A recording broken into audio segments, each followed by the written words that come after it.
자, 여러분 안녕하세요. 반갑습니다. 베타에 무엇이든 물어보세요 시간이 돌아왔습니다. 안녕하세요. 네, 안녕하세요. 또 한 주 동안 잘 지내셨습니까? 네, 잘 지냈습니다. 아이고, 네. 그래도 요즘에도 동물이 많이 병원을 찾나요? 네. 3월달은 워낙 불황의 달이라서. 불황. 알겠습니다. 자, 바로 질문 가도록 하겠습니다. 네. 정혜미님의 질문입니다.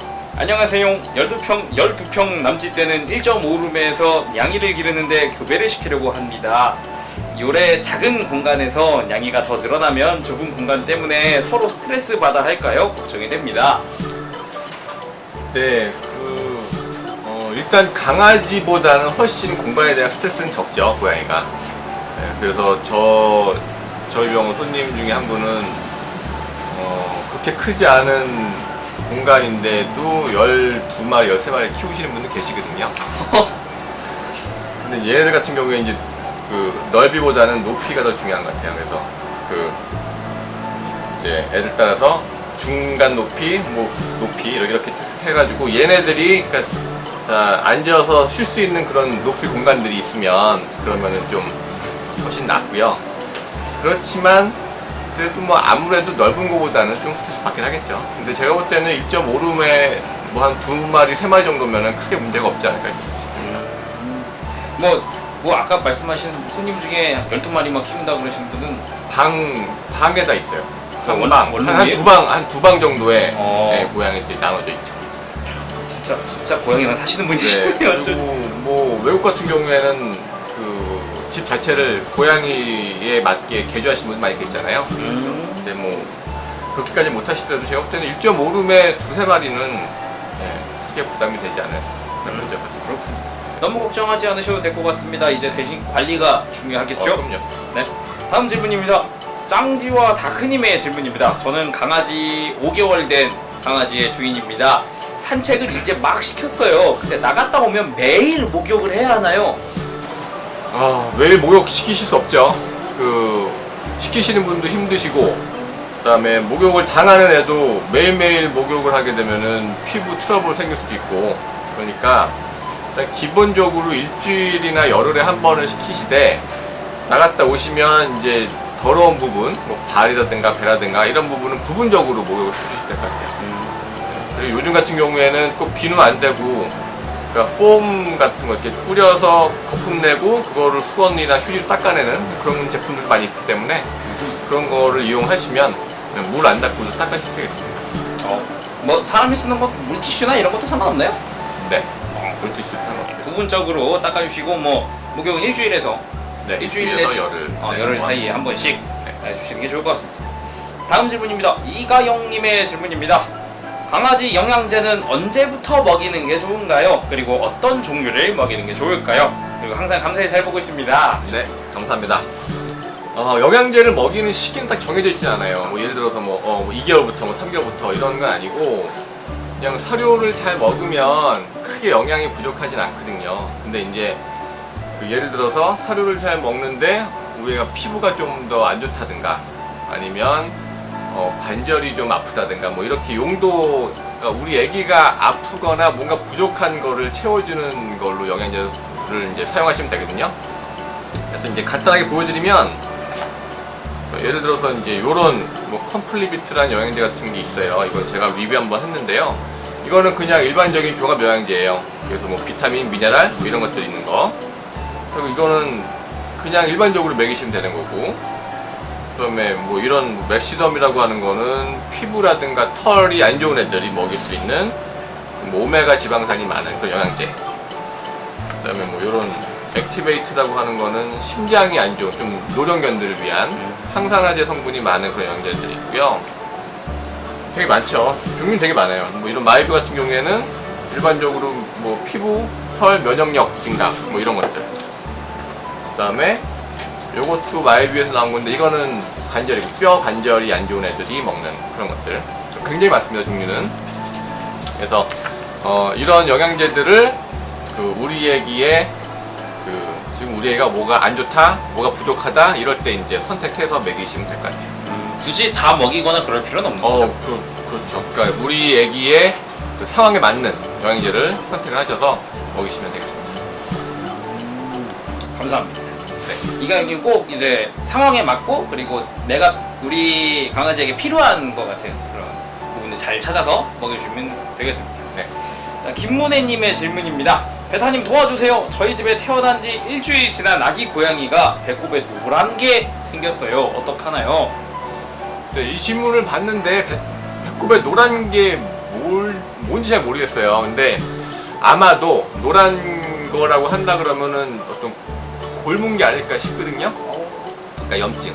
네. 아기한테도 생겨요? 뭐 아기가 면역력이 약하거나 아니면 어디 상처가 생겼을 때 세균이 돌아가면 그런 게 생길 수 있으니까 그러니까 정확히는 모르겠으나 그 질문을 봤을 때는 어떤 골문 것 같아요. 염증이 생겨서. 그래서 애한테 약을 먹이시기는 힘드니까 그 항생제가 섞여 있는 연고 같은 거라든가 아니면 소독약 같은 걸 발라주시면 좋지 않을까. 뭐 집에 이제 말콜이라든가 아니면 빨간 약이라든가 아니면 그 연고라든가 박트로반이라든가 뭐 이런 것들 그런 것들 얇게 발라주시면 좋지 않을까 싶습니다. 근데 정확한 거는 이제 봐야 될 것 같아요. 아니면은 노란 색깔로 혹이 생길 수도 있나요? 노란 색깔 혹은 제가 본 적이 없어요. 그냥 그 탈장이라고 해서 그러니까 배꼽이 떨어져 나가고 그 부위가 약간 볼록할 수는 있거든요. 근데 그게 노랗게 보이지는 않을 것 같은데 정확히는 모르겠어요. 제 사진도 없고 그래서 근데 그냥 일반적으로 제 생각에는 노란 게 혹시 골문 게 아닐까 싶고 골문 거면은 항생제를 발라주시는 게 좋을 것 같아요. 네, 자신의 자기 아기 고양이의 상태를 확인해보고 잘 대처를 해주면 될 것 같습니다. 자, 다음 질문입니다. 하이롱님의 질문입니다. 제가 작년 겨울 초부터 길고양이가 지하에 들어오길래 밥을 주면서 지금까지 키우고 있는데 빌라 사람들이 깜짝깜짝 놀란 적도 있다고 하더라고요. 요즘에는 어떤 고양이가 부르면 나가더라고요. 이제 어떻게 해야 할까요? 길고양이에 대한 질문입니다. 네, 그러니까 지금 하이롱님이 그 캣맘이라고 하죠. 그러니까 길고양이를 이렇게 밥 주시고 보호해 주시는 것 같아요. 근데 제가 이걸 읽으면서 보니까 빌라 지하에 그 길고양이가 살면서 거기서 야옹야옹대고 왔다 갔다 하고 하니까 아마 그 같은 빌라에 사시는 분들이 되게 깜짝 놀라시는 것 같아요. 그러니까 저 같아도 놀랄 것 같아요. 밤에 뭐 가다가 고양이가 확 있으면 놀랄 수 있으니까.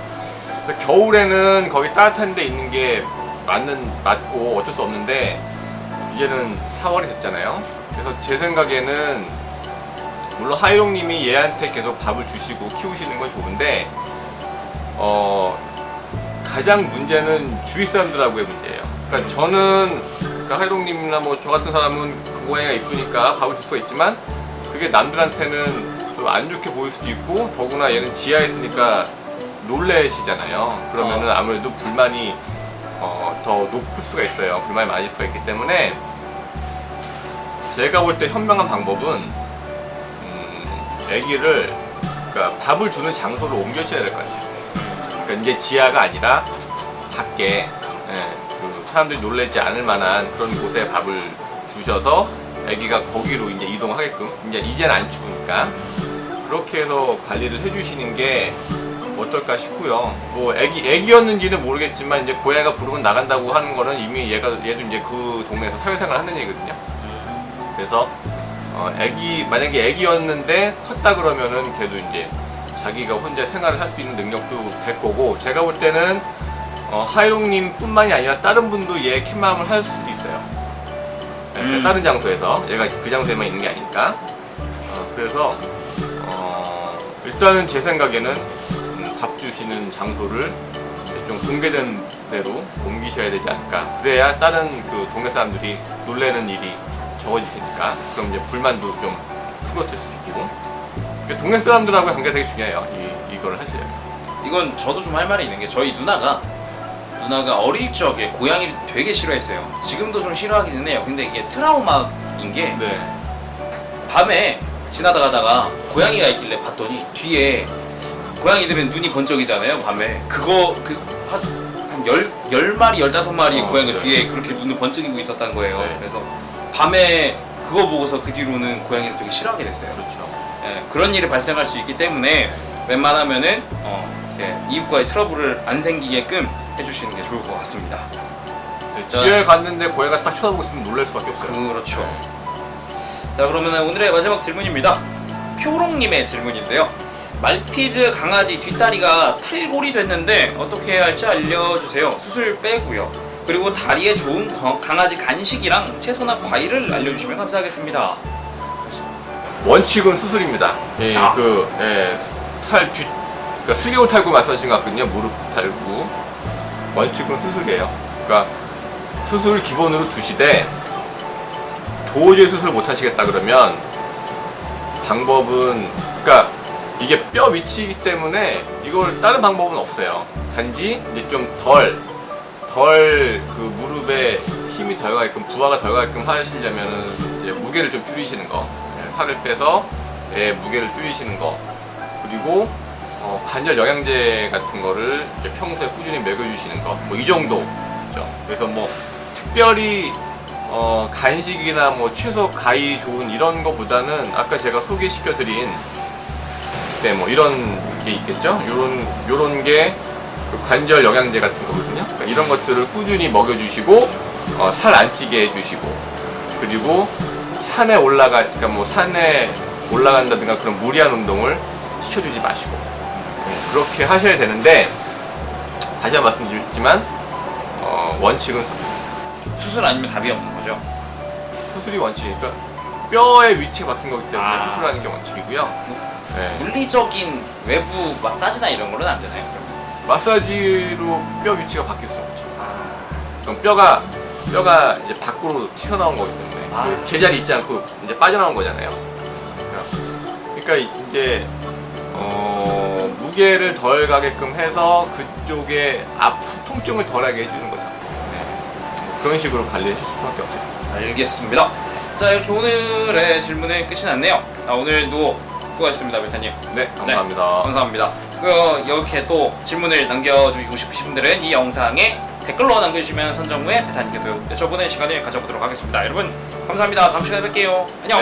네, 감사합니다. 수고하셨습니다. 네.